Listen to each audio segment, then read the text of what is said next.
प्रिय दोस्तों, साहेब बंदगी साहेब, आज रमैनी 52 परम तत्व को अपनी आत्मा से अलग खोजना भ्रम है के बारे में बात करेंगे। जेहि कारण शिव अजूव योगी, अंग विभूति लाए भो योगी, शेष सहस्र मुख पार न पावे, सो अब खसम सही समुझावे, ऐसी विधि जो मोखर ध्यावे, छठे माह दरश सो पावे, कौने हो भाव दिखाई दे हो, गुप्त ही रहो स्वभाव सब ले हो। साखी कहिन कबीर पुकारी के, सबका उह विचार, कहा हमार माने नहीं, कैसे छूटे भ्रमजार। भावार्थ, जिस परम तत्व के लिए शिव जी योगी बनकर शरीर में राख लगाए लोग धारणा अनुसार आज तक घूमते हैं, परंतु अभी भी उससे वियोगी बने हैं, आज भी उसे नहीं पा सके हैं, और शेष जी अपने 1000 मुखों से वर्णन कर भी उसका पार नहीं पाए। उसी कुलमालिक को आज के गुरु लोग सही ही समझाने का दावा करते हैं। वे कहते हैं कि इस प्रकार जो मेरा ध्यान करेगा अथवा मेरी बताई हुई प्रक्रिया से ध्यान करेगा, वो अपने मन में दर्शन पाएगा। मैं किसी प्रकार दिखाई दूंगा। मैं गुप्त रहकर तुम्हारे मन के स्वभाव की सारी जानकारी रखूंगा। कबीर साहेब सबके बीच में जोर देकर कहते हैं कि सबका यही विचार है कि गुरु भगवान के दर्शन करा देता है। मेरी इस बात को लोग मानते नहीं कि मन में जो कुछ दर्शन होते हैं वो माया है, फिर इनका भ्रमबंधन कैसे छूटे। व्याख्या, जिस ब्रह्मा एवं मालिक की खोज करते करते शिव शेष आदि हार गए और उसके विषय में कोई निर्धारित निर्णय नहीं दे सके तथा न उसको पा सके, आज के गुरु लोग उसके दर्शन झट से करा देने का दावा करते हैं। सो अब खसम सही समुझावे, वे कहते हैं कि हम उस मालिक की वास्तविकता को जानते हैं और उसको सही ही समझा रहे हैं। वे कहते हैं कि जिस प्रक्रिया से हम तुम्हें ध्यान करने के लिए बता रहे हैं, उसके अनुसार ध्यान करो तो अपने मन में उसके दर्शन पाओगे। मोह कहे ध्यावे, दिखाई देहो, गुप्त ही रहो, स्वभाव सब ले हो। इन चारों वाक्यांशों में प्रथम पुरुष की क्रिया के रूप में मेरा ध्यान करो। मैं दिखाई दूंगा, मैं गुप्त रहूंगा तथा तुम्हारे स्वभाव की जानकारी रखूंगा वर्णन है। ये प्रथम पुरुष की क्रिया गुरु तथा ब्रह्म दोनों के लिए उपयुक्त अर्थ प्रकट करती है।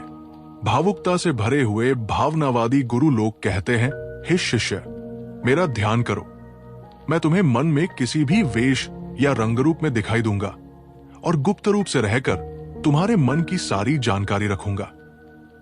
गुरुओं के इस भावुक उपदेश से शिष्यों का कुछ भावनात्मक हित हो सकता है, परंतु उनका विवेक नहीं जग सकता।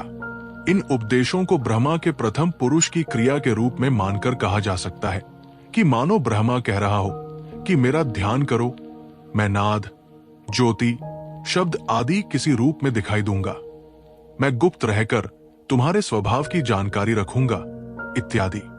सब मिलाकर इसका अभिप्राय यही है कि जिस ईश्वर या ब्रह्मा का पता शिवशेष नहीं पाए, उसका सत्यवत स्वरूप बताने के लिए आज के गुरु लोग दावा करते हैं। गुरु लोग शिष्यों को ध्यान करने की राय देते हैं। वे अपनी कल्पित प्रक्रिया बताते हैं।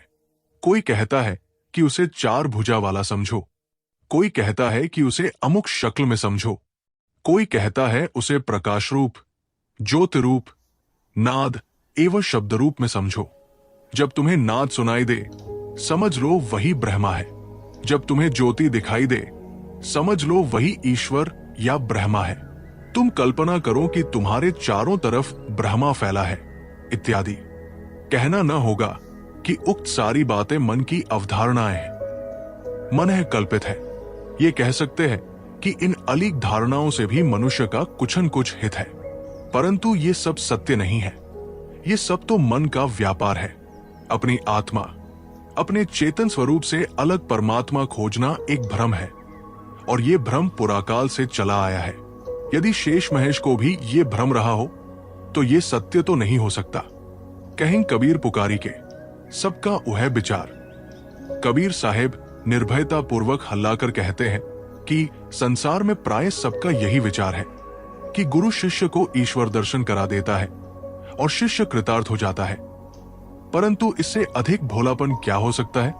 वस्तुतः गुरुओं के उपदेशानुसार मनुष्य अपने मन में जो कुछ धारणा बना लेता है उसे ही ध्यान में देखता रहता है और वह उसे ही ईश्वर दर्शन मान लेता है। परंतु व्यक्ति जो कुछ मन में देखता है वो सब मन की अवधारणाएं एवं कल्पनाएं हैं। सच्चा ध्यान तो है संकल्पों का त्याग, और संकल्पों के त्याग हो जाने पर कोई ईश्वर नहीं बचता जिसके दर्शन हो, क्योंकि सारे ईश्वर तो मन की कल्पनाएं हैं और संकल्पों के त्याग में मन ही शांत हो जाता है। इसलिए सारे दृश्य समाप्त हो जाते हैं। फिर रह जाता है चेतन आत्मदेव जो रव के रूप में विद्यमान रहता है और उसके साथ रहती है शांति जो उसका अभिन्न स्वरूप है। कहा हमार माने नहीं, कैसे छूटे भ्रमजार।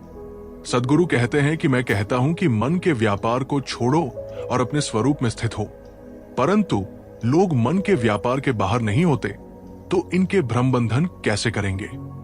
गुरु की वाणी सुनने के लिए चैनल को जरूर सब्सक्राइब करें।